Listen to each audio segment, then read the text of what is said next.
Assalamualaikum warahmatullahi wabarakatuh. Bapak, Ibu, saudara-saudara sebangsa setanah air, pagi tadi saya telah memimpin rapat terbatas secara virtual tentang Undang-Undang Cipta Kerja bersama jajaran pemerintah dan para gubernur. Dalam undang-undang tersebut terdapat 11 klaster yang secara umum bertujuan untuk melakukan reformasi struktural dan mempercepat transformasi ekonomi. Adapun klaster tersebut adalah urusan penyederhanaan perizinan, urusan persyaratan investasi, urusan ketenagakerjaan, urusan pengadaan lahan, urusan kemudahan berusaha, urusan dukungan riset dan inovasi, urusan administrasi pemerintahan, urusan pengenaan sanksi, urusan kemudahan pemberdayaan dan perlindungan UMKM, urusan investasi dan proyek pemerintah, serta urusan kawasan ekonomi. Dalam rapat terbatas tersebut, saya tegaskan mengapa kita membutuhkan Undang-Undang Cipta Kerja. Pertama, setiap tahun ada sekitar 2,9 juta penduduk usia kerja baru, anak muda yang masuk ke pasar kerja, sehingga kebutuhan atas lapangan kerja baru sangat-sangat mendesak. Apalagi di tengah pandemi, terdapat kurang lebih 6,9 juta pengangguran dan 3,5 juta pekerja terdampak pandemi COVID-19.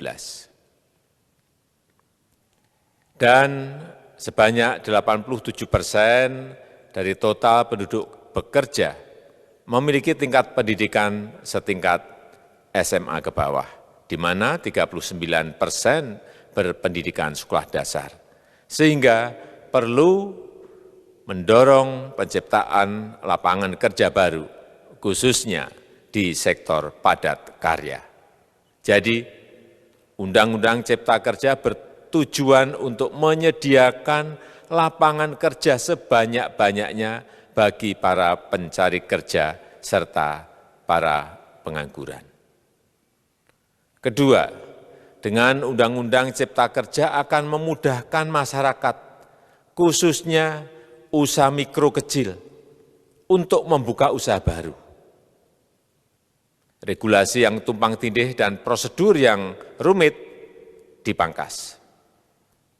Perizinan usaha untuk usaha mikro kecil (UMK) tidak diperlukan lagi, hanya pendaftaran saja. Sangat simpel. Pembentukan PT atau perseroan terbatas juga dipermudah. Tidak ada lagi pembatasan modal minimum. Pembentukan koperasi juga dipermudah. Jumlahnya hanya 9 orang saja. Koperasi sudah bisa dibentuk. Kita harapkan akan semakin banyak koperasi-koperasi di tanah air. UMK, usaha mikro kecil yang bergerak di sektor makanan dan minuman. Sertifikasi halalnya dibiayai pemerintah, artinya gratis. Izin kapal nelayan penangkap ikan misalnya, hanya ke unit kerja Kementerian KKP saja. Kalau sebelumnya harus mengajukan ke Kementerian KKP, Kementerian Perhubungan, dan instansi-instansi yang lain. Sekarang ini cukup dari unit di Kementerian KKP saja. Ketiga, Undang-Undang Cipta Kerja ini akan mendukung upaya pencegahan dan pemberantasan korupsi. Ini jelas karena dengan menyederhanakan, dengan memotong, dengan mengintegrasikan ke dalam sistem perizinan secara elektronik, maka pungutan liar, pungli dapat dihilangkan. Namun, saya melihat adanya unjuk rasa penolakan Undang-Undang Cipta Kerja yang pada dasarnya dilatar belakangi oleh disinformasi mengenai substansi dari undang-undang ini dan hoax di media sosial. Saya ambil contoh, ada informasi yang menyebut tentang penghapusan UMP, upah minimum provinsi, UMK, upah minimum kota kabupaten, UMSP, upah minimum sektoral provinsi. Hal ini tidak benar, karena faktanya upah minimum regional, UMR, tetap ada. Ada juga yang menyebutkan bahwa upah minimum dihitung per jam. Ini juga tidak benar. Tidak ada perubahan dengan sistem yang sekarang. Upah bisa dihitung berdasarkan waktu dan berdasarkan hasil. Kemudian adanya kabar yang menyebutkan bahwa semua cuti sakit, cuti kawinan, cuti khitanan, cuti baptis, cuti kematian, cuti melahirkan, dihapuskan. Dan tidak ada kompensasinya. Saya tegaskan juga ini tidak benar. Hak cuti tetap ada dan dijamin. Kemudian apakah perusahaan bisa mem-PHK kapanpun secara sepihak? Ini juga tidak benar.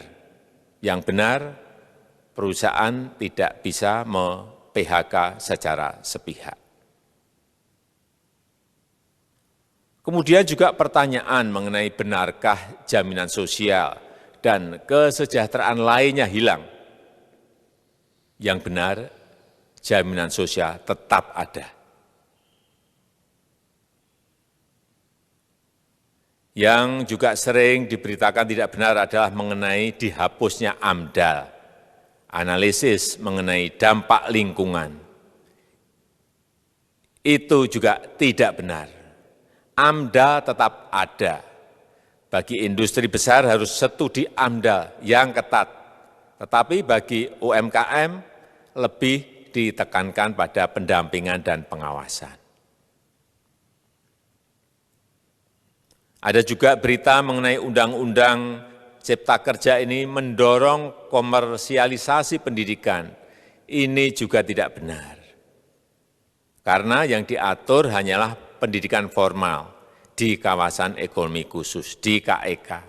Sedangkan perizinan pendidikan tidak diatur di dalam Undang-Undang Cipta Kerja ini. Apalagi perizinan untuk pendidikan di pondok pesantren. Itu tidak diatur sama sekali dalam Undang-Undang Cipta Kerja ini. Dan aturannya yang selama ini ada tetap berlaku.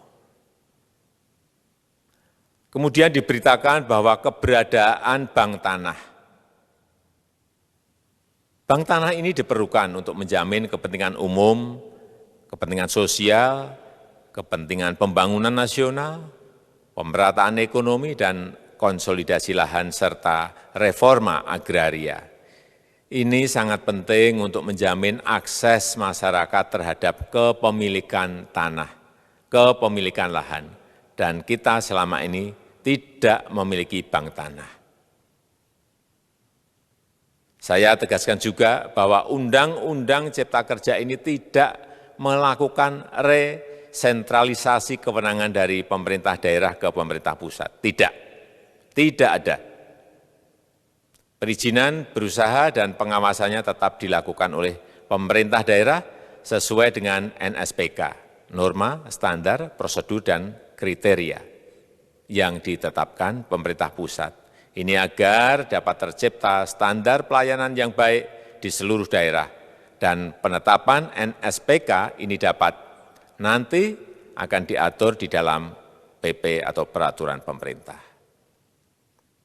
Selain itu, kewenangan perizinan untuk non-perizinan berusaha tetap ada di Pemda, sehingga tidak ada perubahan. Bahkan kita melakukan penyederhanaan, melakukan standarisasi jenis dan prosedur berusaha di daerah. Dan perizinan berusaha di daerah diberikan batas waktu. Ini yang penting di sini. Jadi ada service level of agreement. Permohonan perizinan dianggap disetujui bila batas waktu telah terlewati. Saya perlu tegaskan pula bahwa Undang-Undang Cipta Kerja ini memerlukan banyak sekali peraturan pemerintah atau PP dan peraturan presiden atau Perpres. Jadi setelah ini akan muncul PP dan Perpres yang akan kita selesaikan paling lambat 3 bulan setelah diundangkan. Kita pemerintah membuka dan mengundang masukan-masukan dari masyarakat dan masih terbuka usulan-usulan dan masukan dari daerah-daerah. Pemerintah berkeyakinan melalui Undang-Undang Cipta Kerja ini jutaan pekerja dapat memperbaiki kehidupannya dan juga penghidupan bagi keluarga mereka. Dan kalau masih ada, jika masih ada ketidakpuasan terhadap Undang-Undang Cipta Kerja ini, silahkan mengajukan uji materi atau judicial review melalui MK, Mahkamah Konstitusi. Sistem ketatanegaraan kita memang mengatakan seperti itu. Jadi, kalau masih ada yang tidak puas dan menolak, silahkan diajukan uji materi ke MK. Saya rasa itu yang bisa saya sampaikan pada kesempatan yang baik ini. Terima kasih. Wassalamualaikum warahmatullahi wabarakatuh.